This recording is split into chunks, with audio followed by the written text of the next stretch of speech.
Hello students, my name is Vicky Devnath और आज हम लोग देखेंगे revaluation of assets and reassessment of liabilities. तो revaluation of assets and reassessment of liabilities कैसे करते हैं इसके बारे में पहले जानेंगे हम लोग, वो क्या है, उसका कॉन्सेप्ट क्या है, और इसके बाद हम लोग इसके रिलेटेड कुछ प्रैक्टिकल करेंगे। ठीक है, तो देखो बोला गया है कि revaluation of assets and reassessment of liabilities. तो उसका मतलब क्या है? उसका मतलब है, इसे कि पकड़ लो, मैं पहले उसका डेफिनेशन दे देता हूँ। रिवैल्यूएशन ऑफ एसेट्स का मतलब है एसेट जो होते हैं, ठीक है, एसेट का जो वैल्यू है उसको री इवैल्यूएशन करना मतलब फिर से उसका वैल्यूएशन करना। जैसे कि पकड़ लो, अगर एक लैंड मैं आज खरीदता हूँ, अगर एक लैंड मैं आज परचेज करता हूँ और एक साल बाद वही लैंड का वैल्यू सेम रहेगा क्या? नहीं रहेगा, उसका वैल्यू क्या हो जाएगा? चेंज हो जाएगा। ठीक है, तो एक साल बाद जब हम फिर से इस पार्टिकुलर लैंड का वैल्यू निकालेंगे उसको हम बोलेंगे री इवैल्यूएशन। तो हम लोग री इवैल्यूएशन को क्यों करेंगे, उसकी ज़रूरत क्या है? तो देखो, जब हम लोग एडमिशन करते हैं तो एडमिशन का मतलब क्या है? जो एग्जिस्टिंग फार्म है उस फार्म में नया कोई पार्टनर को एंट्री देना, एडमिट करना। ठीक है, तो जब नया कोई पार्टनर एंट्री होगा बिजनेस में, तो हम लोग क्या करना होगा? जिस डेट में न्यू पार्टनर बिजनेस में एडमिट होगा उस डेट में हम लोगों को बिजनेस का जो जितना भी एसेट है या फिर लायबिलिटीज़ है उनका वैल्यू फिर से इवैल्यूएट करना होता है। क्योंकि बहुत सारा एसेट ऐसा होता है कि उसका वैल्यू इंक्रीज हो जाता है, उससे बिजनेस का फ़ायदा होता है, और बहुत सारा एसेट ऐसा भी होता है कि उन लोगों का वैल्यू डिक्रीज हो जाता है, उससे फार्म का लॉस होता है। ठीक है, तो देखो, अगर फार्म का फ़ायदा होगा, प्रॉफिट होगा, तो इस प्रॉफिट का पार्ट हम न्यू पार्टनर को नहीं देंगे। न्यू पार्टनर को क्यों नहीं देंगे? क्योंकि इस प्रॉफिट में उसका कोई कंट्रीब्यूशन नहीं है, क्योंकि वो प्रॉफिट हम लोगों ने किया, मतलब हम लोगों ने जो कंट्रीब्यूशन किया बिजनेस में, जो हार्ड वर्क किया, इसी के कारण वो प्रॉफिट हुआ है, एसेट का वैल्यू इंक्रीज हुआ है, हम लोगों का प्रॉफिट हुआ है। तो इस प्रॉफिट का कंट्रीब्यूशन न्यू पार्टनर ने नहीं किया, तो हम लोग न्यू पार्टनर को उससे शेयर भी नहीं देंगे। ठीक है, तो वैसे ही क्या होता है, आपका जो आपका एसेट जब डिक्रीज हो जाता है, मतलब फार्म का लॉस होते हैं, तब जो न्यू पार्टनर होते हैं वो उस लॉस का भी जो सफ़र है वो नहीं करेंगे, क्योंकि उसको प्रॉफिट नहीं दिया गया, तो वो लॉस भी सफ़र नहीं करेंगे। तो मतलब क्या? मतलब जिस डेट में आपका न्यू पार्टनर एडमिट होते, उस डेट में हम लोगों को फिर से पूरा फार्म का जो एसेट है और जो लायबिलिटीज़ है उसका रीवैल्यूएशन करना है। तो री इवैल्यूएशन करने के बाद हम लोग देखेंगे फार्म का प्रॉफिट है या फिर लॉस है। अगर प्रॉफिट होता है तो उस प्रॉफिट को हम लोग क्या करेंगे? जो एग्जिस्टिंग पार्टनर मतलब ओल्ड पार्टनर थे उन लोगों के बीच में हम लोग डिवाइड कर देंगे। अगर वो लॉस होता है तो उस लॉस को भी हम लोग क्या करेंगे? आपका जो ओल्ड पार्टनर है उन लोगों को ही सफ़र करना होगा। ठीक है, तो न्यू पार्टनर आने के बाद एक न्यू तरीके से, नया तरीके से हम लोग बिजनेस को स्टार्ट करेंगे, जिसका इक्वल जिसका according to the capital, according to ratio वो लोग अपना जो प्रॉफिट होगा बाद में वो शेयर करेंगे। लेकिन पहले जो था इसमें न्यू पार्टनर का कोई शेयर नहीं होगा, वेदर इट इज़ प्रॉफिट और लॉस। ठीक है, तो वही आपका री evaluation of assets and reassessment of liabilities. Reassessment मतलब फिर से वही है, फिर से असेसमेंट करना। ठीक है, तो हम लोग को नॉर्मली क्या करना है? जो री इवैल्यूएशन ऑफ एसेट है या फिर रीअसेसमेंट ऑफ लायबिलिटीज़ है उनका एंट्री करना है, जनरल एंट्री करना है। तो देखो, उसको जनरल एंट्री करने के लिए मैं पहले बोलता हूँ, जैसे कि अगर हम लोगों का प्रॉफिट होता है तो हम लोग एंट्री कैसे करते हैं? हम लोग का जो नॉमिनल अकाउंट का रूल्स था, हम लोगों ने फर्स्ट ईयर में करा था कि गोल्डन रूल जो था आपका नॉमिनल अकाउंट का, इसमें क्या बोला गया था, all losses and expenses are debit and all income and gains are credit. मतलब अगर किसी जगह से हम लोगों का इनकम हो रहा है तो हम उसको क्रेडिट करेंगे, और अगर किसी जगह से हम लोगों का लॉस हो रहा है तो हम लोग उसको डेबिट करेंगे। क्लियर है? तो वैसे ही हम लोग यहाँ से भी करेंगे। पकड़ लो, तो हम लोगों को प्रॉफिट कब कब होगा, गेन कब कब होगा। देखो, अगर एसेट का वैल्यू, देखो अगर एसेट का वैल्यू इंक्रीज होता है तो हम लोग का प्रॉफिट होगा। क्यों होगा? देखो, पहले मेरे पास एक एसेट था, उसका वैल्यू था 1 लाख, अभी हो गया उसका वैल्यू 1,30,000। मतलब 30,000 आपका इंक्रीज हुआ है। तो 30,000 इंक्रीज होने का मतलब क्या है? मतलब है हम लोगों का 30,000 प्रॉफिट हुआ है। तो मतलब अगर एसेट का वैल्यू इंक्रीज होता है तो हम लोगों को क्या होगा? प्रॉफिट होगा। और एट द सेम टाइम अगर लाइबिलिटीज का वैल्यू डिक्रीज होता है तो भी हम लोग का प्रॉफिट होगा। कैसे? देखो, पहले हम लोगों को किसी को 1 लाख रुपीस देना था, पहले हम लोगों को किसी को 1 लाख रुपीस देना था, लेकिन अब हम लोगों को उसको सिर्फ 70,000 देना पड़ेगा। तो अभी हम लोगों को मतलब किसी को पहले देना होगा, मतलब पहले 1 लाख देना था, चाहिए था, लेकिन अभी हम लोगों को 70,000 देने से हो जाएगा। तो मतलब क्या, मुझे 30,000 नहीं देना पड़ेगा, मुझे 30,000 नहीं देना पड़ेगा। अगर मैं 30,000 नहीं दूंगा किसी को तो वो 30,000 मेरे पास रह जाएगा ना। तो अगर मेरे पास रह जाएगा वो 30,000, किसी को देना नहीं पड़ेगा, तो वो मेरे लिए क्या होगा? प्रॉफिट हो जाएगा। क्लियर? तो वैसे ही अगर एसेट का वैल्यू इंक्रीज होता है तो भी हम लोगों का प्रॉफिट होता है, और लाइबिलिटीज का वैल्यू डिक्रीज होता है तो भी हम लोगों का प्रॉफिट ही होता है। तो क्लियर है हम लोगों को? तो देखो, तो मतलब क्या, अगर एसेट का वैल्यू इंक्रीज होगा, हम लोग क्वेश्चन को ठीक से पढ़ेंगे, पढ़ने के बाद अगर हम लोग को लगा कि एसेट का वैल्यू इंक्रीज हुआ है तो हम समझ लेंगे हम लोगों का मतलब एसेट का मतलब प्रॉफिट हुआ है। तो प्रॉफिट होने से हम लोग क्या एंट्री देंगे, हम लोग देखेंगे अभी। और लाइबिलिटीज का वैल्यू भी अगर डिक्रीज होता है तो भी हम लोगों का क्या होगा? प्रॉफिट होगा। तो भी हम लोग का सेम ही एंट्री होगा। क्लियर? तो देखो, अगर हम लोग का प्रॉफिट होता है तो एंट्री क्या होगा? अगर हम लोगों का प्रॉफिट होता है रीइवैल्यूएशन करने से या फिर रीअसेसमेंट ऑफ लाइबिलिटीज करने से, तो हम लोग एंट्री क्या देंगे? तो हम लोग एंट्री देंगे ऐसे, जैसे कि देखो, रीइवैल्यूएशन अकाउंट, रीवैल्यूएशन अकाउंट डेबिट, ठीक है। और 2 आपका जहाँ से प्रॉफिट होगा, मैंने अभी क्या बोला था, all income and gains are credit. मतलब जहाँ से आपका प्रॉफिट हो रहा है वो आपका क्रेडिट हो जाएगा। कहाँ से प्रॉफिट हो रहा है? Whether it is assets, to assets, और इट इज लाइबिलिटीज। ठीक है? मतलब अगर आपका एसेट का वैल्यू इंक्रीज होता है तो भी आपका प्रॉफिट होगा। मतलब टू एसेट्स अकाउंट, जो एसेट इंक्रीज होगा वो इसका नाम ही लिखेंगे हम लोग। ठीक है? जैसे कि आपका रेस्पेक्टिव एसेट्स और लायबिलिटीज अकाउंट, जो एसेट आपका इंक्रीज होगा उसको हम लिखेंगे टू, मतलब जैसे कि पकड़ लो आपका लैंड का वैल्यू इंक्रीज हुआ है तो हम लोग लिखेंगे टू लैंड अकाउंट। आपका लाइबिलिटीज पकड़ लो, आपका बैंक ओवरड्राफ्ट डिक्रीज हुआ है तो हम लोग लिखेंगे टू बैंक ओवरड्राफ्ट।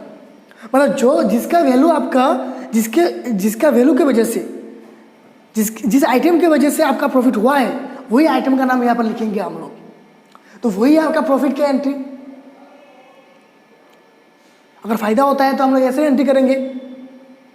और नेक्स्ट देखो, अगर आपका लॉस होता है तो लॉस कब कब होगा? देखो, अगर एसेट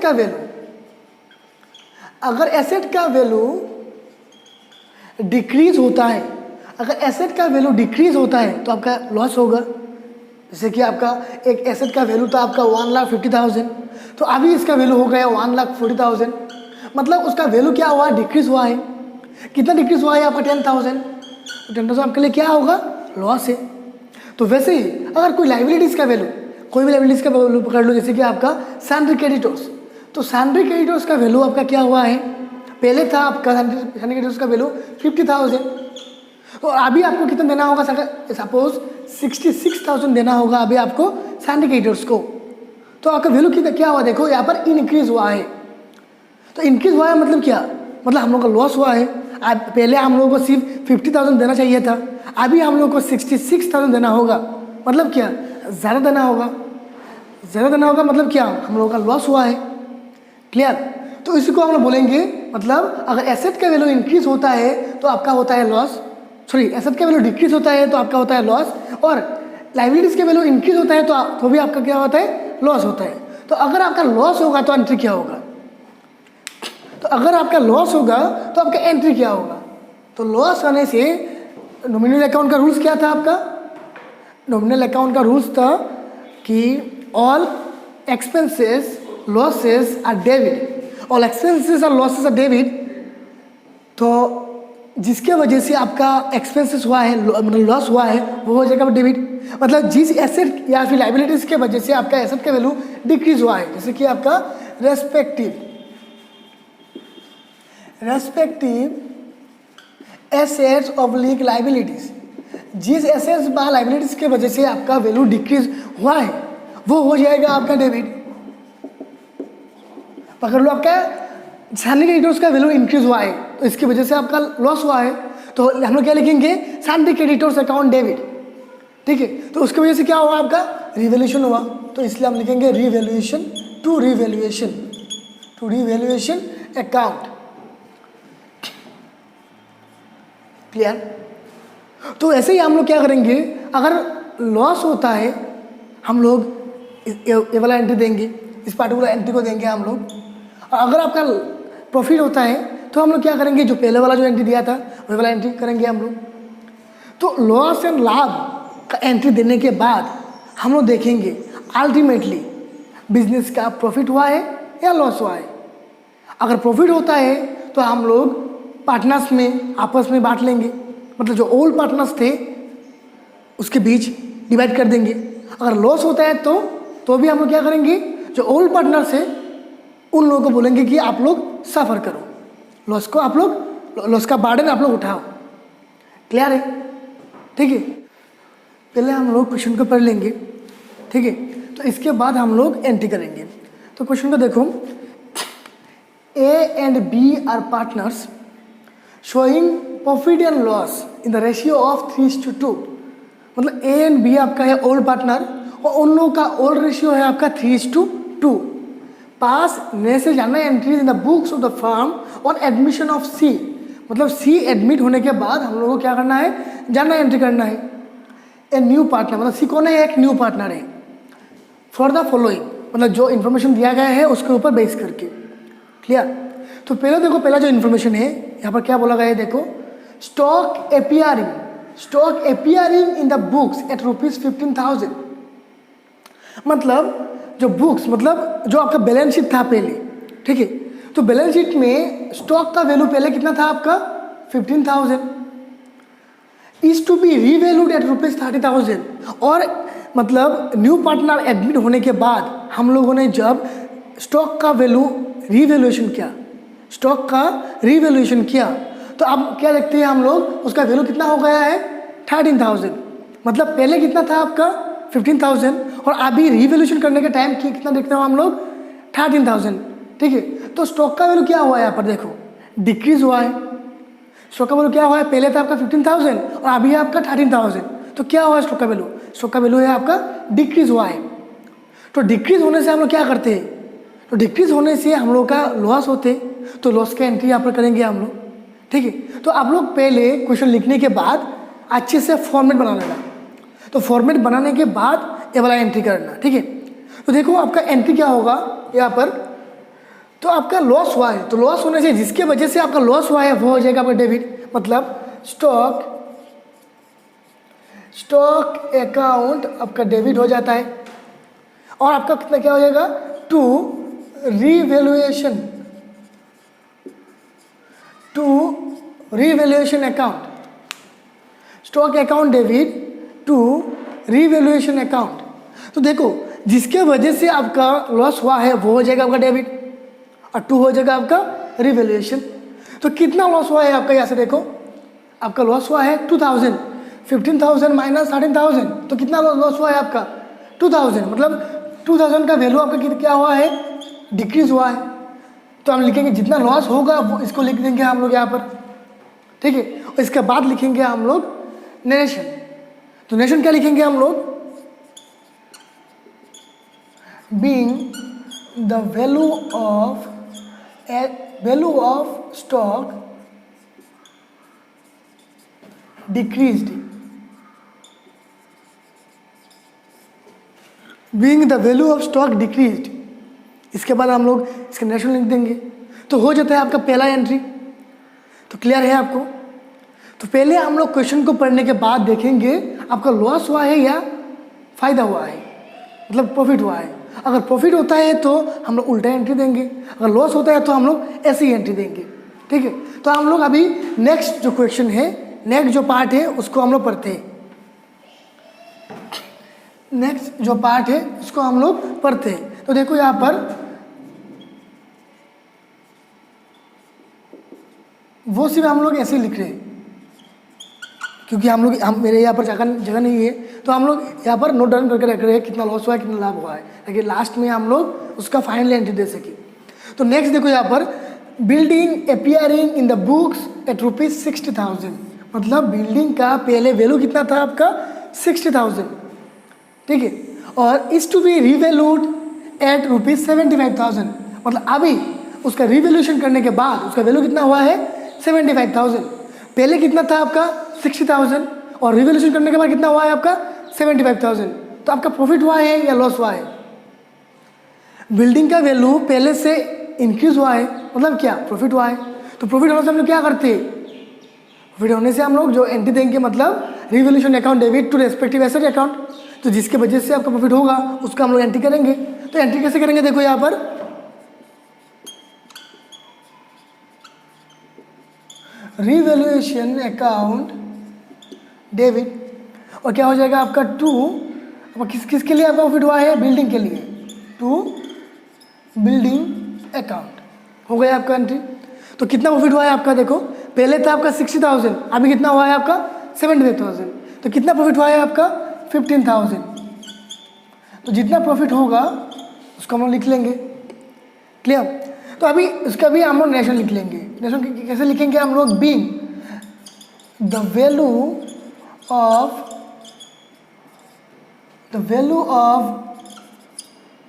बिल्डिंग इंक्रीज्ड, होगा आपका इसका भी नरेशन। तो ऐसे ही हम लोग क्या करेंगे, अगर लॉस होने से ऐसे एंट्री करेंगे और फायदा होने से हम लोग ऐसे एंट्री करेंगे। तो यहाँ पर लिख देंगे क्योंकि बाद में हम लोगों का जरूरत पड़ेगा उसका। तो हो गया आपका ये वाला एंट्री, 2 एंट्री हो चुका है आपका। तो नेक्स्ट देखो यहाँ पर ये वाला खत्म, ये वाला खत्म। तो नेक्स्ट क्या है आपका, अनरिकॉर्डेड इन्वेस्टमेंट और ₹4,000, मतलब एक इन्वेस्टमेंट है जिसको रिकॉर्ड किया नहीं गया है। कुछ भी वजह हो सकता है, कुछ भी रीज़न हो सकता है, कुछ रीजंस के कारण जो एक इन्वेस्टमेंट का वैल्यू कितना है आपका 4,000, वो रिकॉर्ड नहीं किया गया है। इन्वेस्टमेंट क्या है आपका, एसेट है। तो एसेट आपने रिकॉर्ड नहीं किया गया। अगर अभी रिकॉर्ड करोगे एसेट को तो क्या होगा, आपका एसेट का वैल्यू इंक्रीज होगा। देखो एक एसेट आपने पहले रिकॉर्ड नहीं किया और अभी अगर वो एसेट को आप रिकॉर्ड करोगे तो क्या होगा, आपका एसेट का वैल्यू इंक्रीज हो जाएगा। फॉर एग्जांपल इसको रिकॉर्ड करने से पहले आपके पास कितना था एसेट में, आपका पकड़ लो 1,06,000 था आपका टोटल एसेट्स, और अभी इसको हम लोग रिकॉर्ड कर लिया। तो रिकॉर्ड करने से क्या होगा, देखो यहाँ पर तो 1,10,000 हो जाएगा आपका एसेट का value after recording of unrecorded assets, unrecorded investment. तो रिकॉर्ड करने से क्या होगा, देखो एसेट का जो वैल्यू है वो इंक्रीज हो गया। तो मतलब क्या, मतलब एसेट का वैल्यू इंक्रीज होने से हम लोग क्या होगा, प्रॉफिट होगा या लॉस होगा। एसेट का वैल्यू इंक्रीज होने से आपका प्रॉफिट होता है। तो मतलब क्या, अगर कोई अनरिकॉर्डेड एसेट होता है, अगर उसको रिकॉर्ड करेंगे हम लोग तो उस एसेट का वैल्यू इंक्रीज होगा, तो हम लोगों का प्रॉफिट होगा। क्लियर। तो प्रॉफिट होने से क्या होगा, एंट्री आपका एंट्री हो जाएगा आपका revaluation account debit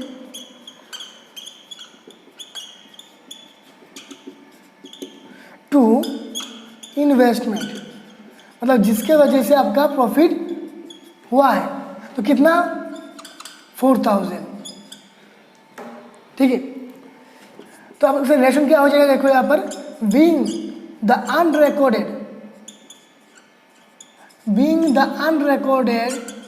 investment recorded, मतलब जो इन्वेस्टमेंट अनरिकॉर्डेड था, अभी हम लोगों ने उसको रिकॉर्ड कर दिया। क्लियर हो चुका है। तो मतलब ये भी आप लोगों का प्रॉफिट था, यहाँ पर लिख देंगे हम लोग। क्लियर। और लास्ट वाला देखेंगे अभी, लास्ट जो पॉइंट है इसमें क्या बोला गया है। तो देखो लास्ट में क्या बोला गया, देखो unrecorded liability towards suppliers for ₹3000, मतलब लाइबिलिटी एक है जिसको हम लोगों ने रिकॉर्ड नहीं किया है, एक लाइबिलिटी से जिसको हम लोगों ने रिकॉर्ड नहीं किया। रीज़न कोई भी हो सकता है, हम लोगों ने भूल गया, कोई मतलब कोई भी मिस्टेक हो सकता है, ठीक है, इसकी वजह से हम लोगों ने वो रिकॉर्ड नहीं किया। अगर कोई लाइबिलिटीज़ को हम लोग रिकॉर्ड नहीं करेंगे, ठीक है, तो लाइबिलिटीज़ का वैल्यू कम रहेगा। अभी वो पार्टिकुलर लाइबिलिटीज़ को अभी हम लोग रिकॉर्ड करेंगे, तो रिकॉर्ड करने से क्या हो जाएगा, आपका लाइबिलिटीज़ का वैल्यू इंक्रीज़ हो जाएगा। अगर लाइबिलिटीज़ का वैल्यू इंक्रीज़ होता है तो आपको क्या होगा, देखो आपको ज़्यादा पैसा देना होगा, पहले कम देना चाहिए, मतलब कम देना पड़ता आपको क्योंकि वैल्यू कम था, और एक अनरिकॉर्डेड लाइबिलिटीज़ के कारण अभी आपको लाइबिलिटीज़ ज़्यादा देना होगा, मतलब लाइबिलिटीज़ का वैल्यू इंक्रीज़ हुआ है और आपको ज़्यादा पैसा देना होगा। तो इसके लिए आपको क्या होगा, आपका लॉस हो रहा है, अनरिकॉर्डेड लाइबिलिटीज़ के कारण आपको लॉस हो रहा है क्योंकि आपको ज़्यादा पैसा देना पड़ेगा, ठीक है। तो लॉस होने से हम लोग एंट्री क्या करते हैं, जिसकी वजह से लॉस हुआ है उसको हम लोग बोलेंगे डेबिट, ठीक है। मतलब आपका हो जाएगा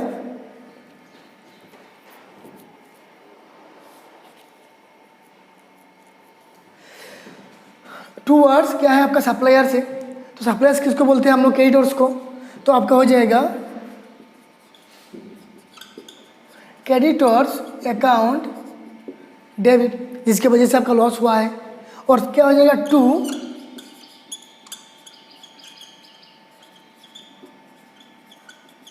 रिवैल्यूएशन अकाउंट। तो कितना आप लोगों ने मतलब रिकॉर्ड नहीं किया गया था 3000, तो जितना रिकॉर्ड नहीं किया उतना ही आपका लॉस हो जाएगा 3000, ठीक है।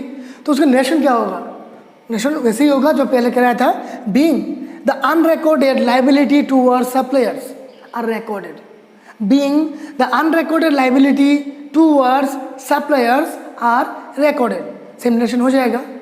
तो वो आपका क्या था, आपका लॉस था। तो हम लोगों ने सब एंट्री कर लिया। तो सब एंट्री करने के बाद अभी हम लोग क्या करेंगे, हम लोग देखेंगे कि अल्टीमेटली फार्म का प्रॉफिट हुआ है या लॉस हुआ है।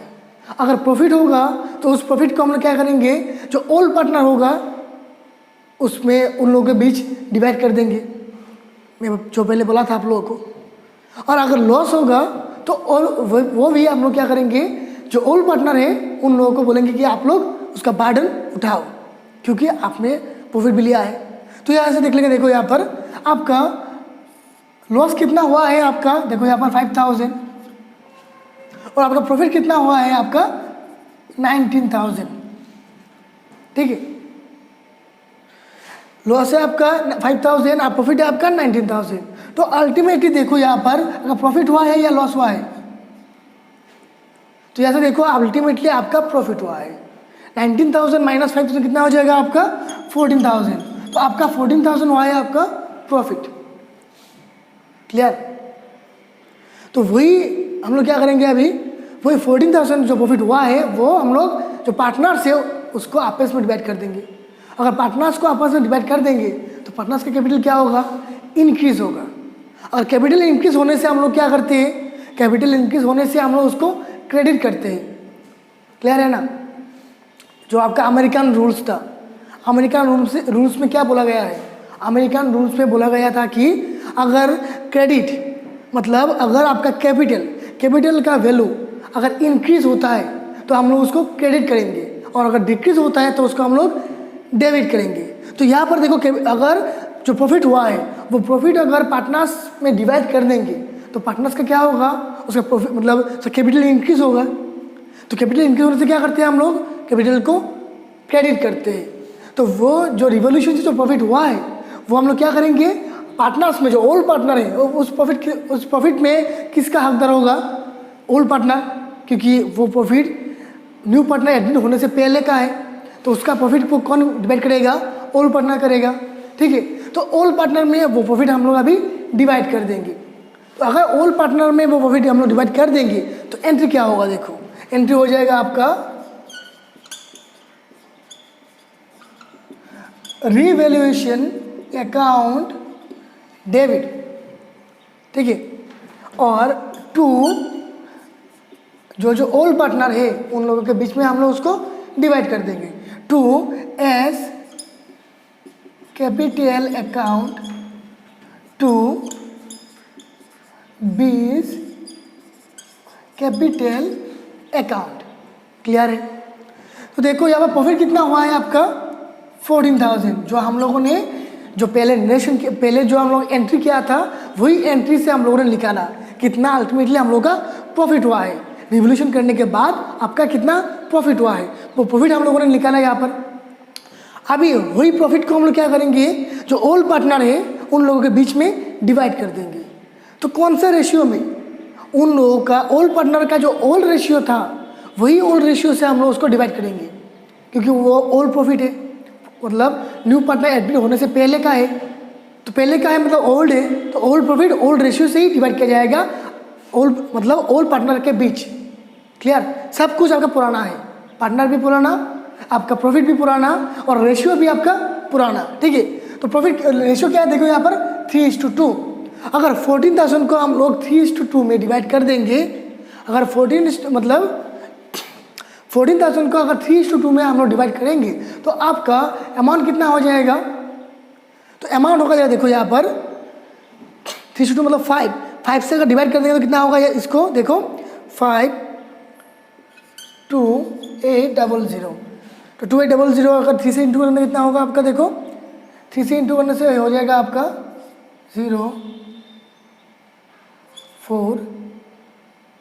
8,400 है क्या आपका 8,400। और दूसरा क्या हो जाएगा, देखो यहाँ पर दूसरा हो जाएगा आपका 2 से इंटू करने कितना होगा, देखो 0,65600। ठीक है, तो एक हो जाएगा आपका 8,400 और दूसरा हो जाएगा आपका 5,600। वो हम लोगों ने यहाँ पर वैल्यू निकाला है, मतलब जो ओल्ड रेशियो से है वही ओल्ड रेशियो से हम लोगों ने इस पार्टिकुलर अमाउंट को डिवाइड किया है। ठीक है, तो आपका कितना प्रॉफिट निकला, देखो यहाँ पर 8,400 है आपका ए का प्रॉफिट रिवोल्यूशन करने के बाद, और बी को कितना मिला है 5,600। ठीक है, तो ऐसे ही हम लोग जब हम लोग का कोई रिवोल्यूशन का कोई साम मिलेगा तो ऐसे ही हम लोग को करना होगा। क्लियर है, तो उसका नरेशन क्या लिखेंगे हम लोग, तो उसका नरेशन लिखेंगे हम लोग being the profit on revolution, being the profit on revaluation transferred to old partners capital account, transferred to old partners capital account in their old ratio। मतलब जैसे हम लोगों ने किया है यहाँ पर उसी को हम लोग को लिखना होगा, वही आपका narration. being the profit on revaluation transferred to old partners capital account in their old ratio। Clear है, तो यहाँ पर आपका सम खत्म हो जाता है। तो ऐसे ही आप लोगों को रिवोल्यूशन का क्वेश्चन मिलने के बाद आपको स्टेप बाय स्टेप करना है। ठीक है।